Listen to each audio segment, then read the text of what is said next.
अपनी फिल्मों और गानों से ज्यादा विवादों के चलते सुर्खियों में रहने वाले भोजपुरी सिनेमा के पावर स्टार पवन सिंह इन दिनों reality shows rise and fall में जमकर धमाल मचा रहे हैं। इस शो में दर्शकों को उनका अंदाज खूब भा रहा है। वहीं एक्टर भी राइज एंड फॉल के फैंस का मनोरंजन करने में कोई कसर नहीं छोड़ रहे हैं। लेकिन इसी बीच उनका एक वीडियो सामने आया है जिससे उनके फैंस भी हैरान हो गए हैं।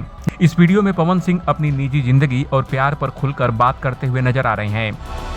MX प्लेयर के reality shows rise and fall का एक नया प्रोमो वीडियो सामने आया है। इस क्लिप में पवन सिंह अपनी पहली पत्नी नीलम के बारे में बात करते दिखे। उन्होंने कहा, मेरी शादी हुई थी एक लड़की से, उसने 3 महीने में ही इस दुनिया को अलविदा कह दिया। वो देवी थी जिसको मैंने खो दिया। बता दें कि पवन सिंह की पहली शादी साल 2014 में नीलम के साथ हुई थी, लेकिन 3 महीने में ही उनका निधन हो गया था, जिसके बाद पवन सिंह बुरी तरह से टूट गए थे।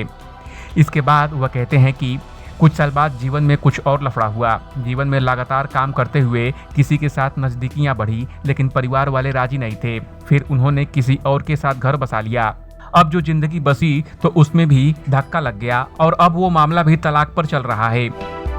पवन ने आगे कहा कि ये फैसला मैंने बचपन से ही ठाना था कि जिंदगी वही बसेगी जहां परिवार वाले चाहेंगे।